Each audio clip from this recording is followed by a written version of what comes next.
Bonjour à tous et bienvenue sur Medi 1 TV. Nous sommes à Marrakech. Le pacte mondial sur les migrations a été adopté par plus de 160 pays, des pays membres des Nations Unies. Une adoption qui a été saluée, un moment historique qui a été salué par des applaudissements. Alors, ce pacte mondial, piloté par l'ONU, offre un cadre de coopération internationale pour les États, pour qu'ils puissent faire face au phénomène migratoire, à tous les défis de ce phénomène migratoire. 23 objectifs ont été déclinés pour pouvoir mettre en place ce pacte, ce texte, pour qu'il soit effectif, pour qu'il soit efficace. Pour en parler, j'ai le plaisir de recevoir aujourd'hui M. Fodé Sylla, qui est ambassadeur itinérant du Sénégal et qui était ici à Marrakech en mission du cabinet présidentiel sénégalais. M. Fodé Sylla, bonsoir. Bonsoir. Alors je rappelle que vous étiez aussi député européen et président de SOS Racisme, on s'en souvient. Absolument, merci de m'inviter. Écoutez, je crois que c'est un moment important pour le militant que je suis aussi. Aujourd'hui, je suis diplomate. Et j'ai la chance d'être au cabinet de son Excellence M. Macky Sall. Mais comme vous le rappeliez, ça fait il y a une trentaine d'années, nous avions créé en France SOS Racisme avec la petite main jaune, touche pas à mon pote. Et c'est vrai qu'il est rarement arrivé dans l'histoire du mouvement associatif, des droits de l'homme. On n'aurait pas imaginé un jour pouvoir réunir autant de pays en si peu de temps, à l'espace de 2 ans. Pour pouvoir à la fois mener des consultations au niveau régional, au niveau national et enfin au niveau international. Et donc pour moi, c'est un moment historique sur ces questions-là. Et bien évidemment, le fait que ça se passe à Marrakech me permet aussi aujourd'hui de pouvoir dire que le Maroc, en l'espace de 2 années, a été en capacité sur 2 questions fondamentales, qui sont la question du réchauffement climatique et l'autre question des flux migratoires, de réunir le monde entier. Donc ça veut dire qu'aujourd'hui, nous sommes capables au Maroc d'offrir un standard international en cadre de dialogue. Et je crois qu'il faut saluer en cela Sa Majesté et puis le Maroc dans cette capacité que le pays a aujourd'hui de pouvoir créer toutes les conditions pour qu'un tel débat ait lieu. Vous savez, il y a quelque chose de très important dans ce que vous avez dit, c'est que ce pacte mondial pour les migrations pose d'abord en intitulé le fait que ce sont des flux migratoires ordonnés, régulières et sûrs.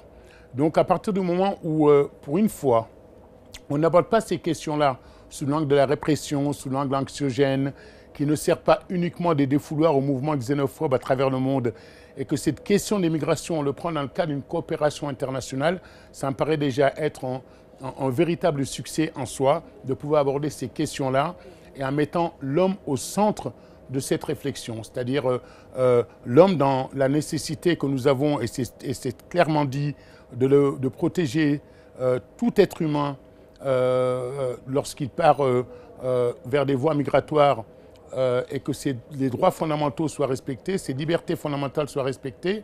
Alors on va revenir et ça me paraît important. C'est très important, vous avez raison, on va y revenir pour suivre un petit peu notre chemin. Ce pacte, il est articulé autour de 23 objectifs à atteindre. Est-ce qu'on peut parler d'un outil statistique, un outil important pour recueillir l'information et parmi cette information, les chiffres, ces fameux chiffres qui font parler pour lutter contre des idées préconçues sur le phénomène migratoire? Vous avez d'autant plus raison que c'est cela qui rend la non-présence de certains États incompréhensible.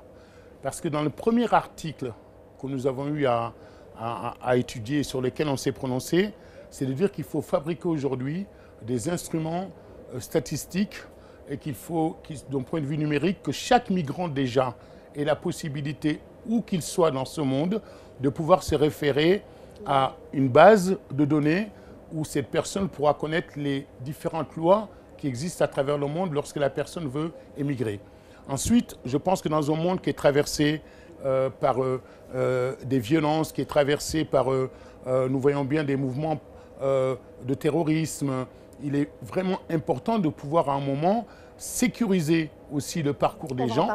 Oui. Et enfin, je pense que, par exemple, le simple fait de pouvoir veiller à ce que toutes ces personnes-là, lorsque notamment celles qui traversent la Libye sont victimes d'esclavage moderne, lorsque ces personnes sont victimes de marchands divers et variés, des gens qui les violentent, qui les agressent, qui atteignent l'intégrité physique, il me paraît important qu'un tel outil puisse exister.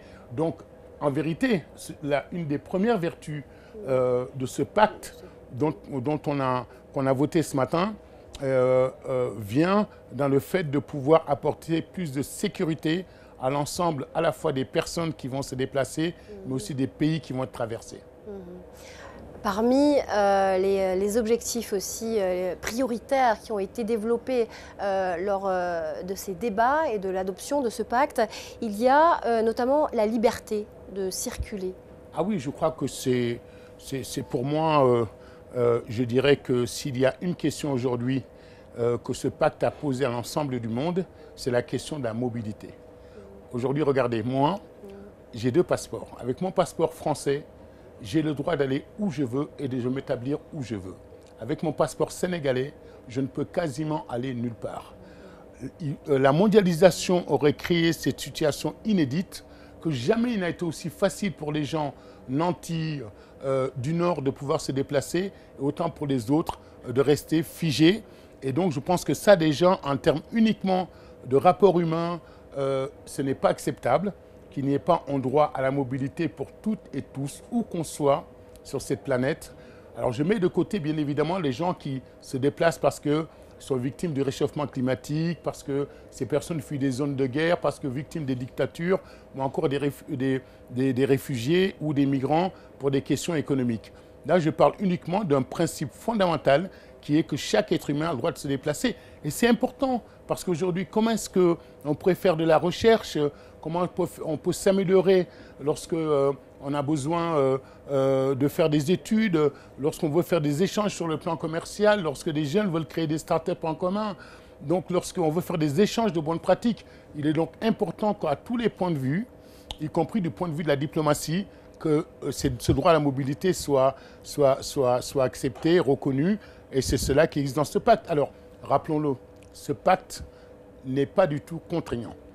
Tous les pays pourront continuer, parce que je vois bien la politique qu'a essayé de développer par les mouvements d'extrême droite, xénophobes, en disant que ce pacte allait bouleverser complètement la donne en matière de réfugiés, de migrants qu'il faudrait accueillir en plus. Non, tous les pays restent maîtres de leur politique en matière d'accueil et de séjour des étrangers dans leur pays. Mais ce pacte, simplement, c'est une volonté commune de dire il y a une question fondamentale qui est la question des migrations, qui date de tout temps. Et aujourd'hui, ça va continuer. Et comment est-ce qu'on peut créer un cadre? Et je trouve que le fait que l'Afrique et le Maroc singulièrement nous permettent de le faire est très important. Parce que vous savez, il y a un ancien Premier ministre français, Michel Rocard, qui disait « La France ne peut pas accueillir la misère du monde ». Moi, je suis heureux qu'aujourd'hui, avec le Maroc, on réussisse, nous, à prendre notre part de cette misère du monde.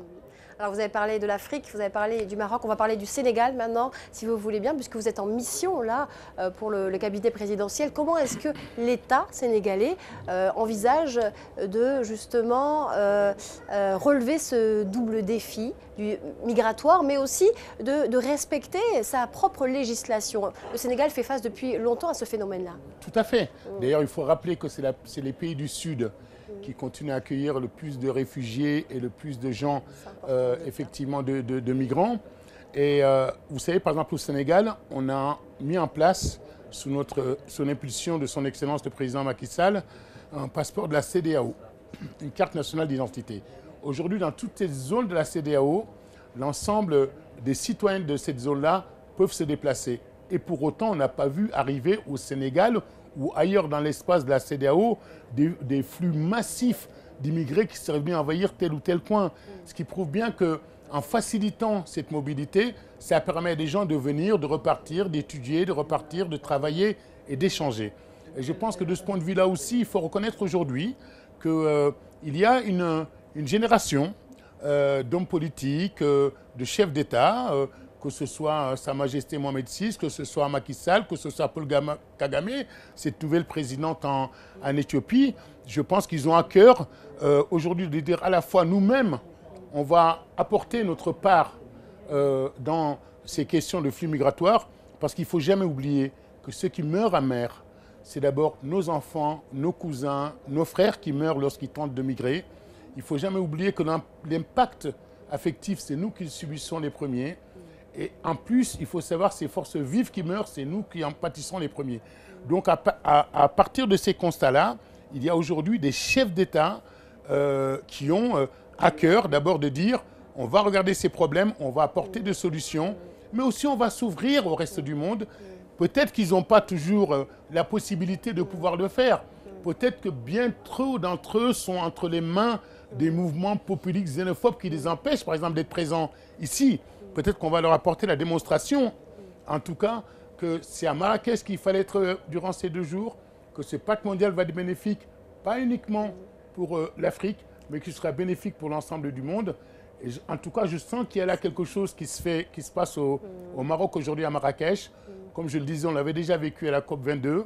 Aujourd'hui, c'est sur les questions de migration. Et plus personne ne pourra dire que l'Afrique n'est pas en capacité de pouvoir faire face aux grands défis du monde. Merci infiniment, Fodé Sila. C'est moi qui vous remercie. Je rappelle que donc, vous êtes ambassadeur itinérant du Sénégal et ancien député européen notamment. Merci. Et merci à vous. Je vous souhaite une excellente suite des programmes sur Média TV.